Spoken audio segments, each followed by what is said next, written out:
नमस्कार, आप देख रहे हैं न्यूज 18 बिहार झारखंड का डिजिटल प्लेटफॉर्म। मैं हूं शुभी मिश्रा आपके साथ। हिंदुस्तान और पाकिस्तान के बीच हुए वॉर के बाद पाकिस्तान अब एक ऐसी स्थिति में आ गया है कि हर रोज उसे अपनी जद्दोजहद झेलनी पड़ रही है। वो इसलिए क्योंकि एक तरफ जहां पानी का संकट पूरे देश पर लगातार मंडरा रहा है, तो दूसरी तरफ अब विकास के बजट भी बहुत कम बच गए हैं। वो इसलिए क्योंकि साल 2025-26 के बजट को लेकर पाकिस्तान बेहद चिंतित है और कहा यह जा रहा है कि महज 880 अरब के ही इस बजट को लाया जाएगा। विकास बजट महज 880 अरब का ही होने वाला है, जिसमें जो खास तरह की महत्वपूर्ण योजनाएं हैं उन पर ही खर्च होगा।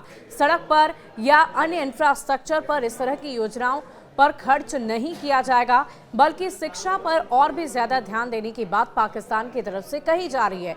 कैसा होगा इस बार पाकिस्तान की तरफ से बजट जो पेश किया जाना है और क्यों इतना कम बजट पाकिस्तान ने रखा है, हम आपको पूरी जानकारी विस्तार से देते हैं। पाकिस्तान सरकार ने यह साफ कर दिया है कि आने वाला बजट साल 2025-26 में देश को सिर्फ 880 अरब रुपए का विकास बजट मिलेगा और ऐसे में अब सिर्फ उन्हीं परियोजनाओं को प्राथमिकता दी जाएगी जो राष्ट्रीय महत्व की हो, जिनमें पैसे की पूरी कीमत मिल सके।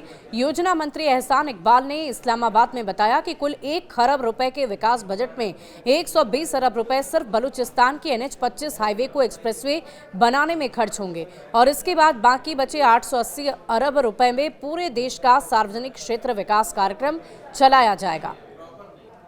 उन्होंने बताया कि ऊर्जा, जल, सड़क जैसी आधारभूत सुविधाओं पर 664 अरब रुपए खर्च होंगे। इसके अलावा गिलगित बाल्टिस्तान और आजाद कश्मीर को 63 अरब, खैबर पख्तूनख्वा के विलय जिलों को 70 अरब, विज्ञान और IT को 53 अरब रुपए मिलेंगे। इकबाल ने कहा कि सरकार अब टोकन आवंटन जैसी नीति से हट रही है, क्योंकि इससे प्रोजेक्ट अधूरे रहते हैं, लागत बढ़ जाती है। अब सरकार उन्हीं योजनाओं को आगे बढ़ाएगी जो 70 से 80% तक पूरी हो चुकी है, ताकि समय पर पूरा करके पोर्टफोलियो में सुधार लाया जा सके।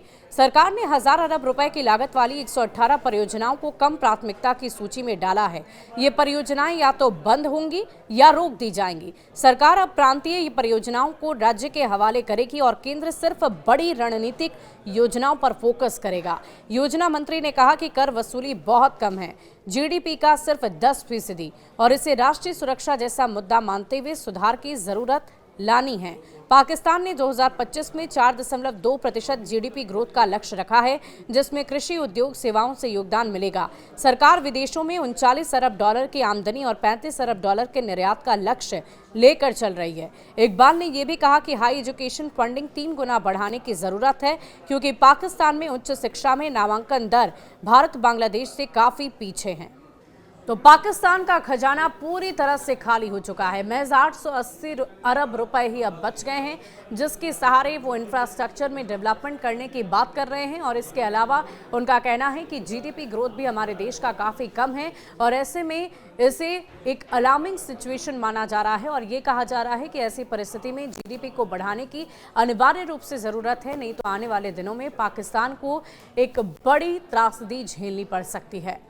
इस वीडियो को देखकर आपको कैसा लगा, कमेंट सेक्शन में लिखकर जरूर बताइएगा और ये भी बताइए कि पाकिस्तान की इस वस्तु स्थिति पर आप क्या कहेंगे। शुक्रिया।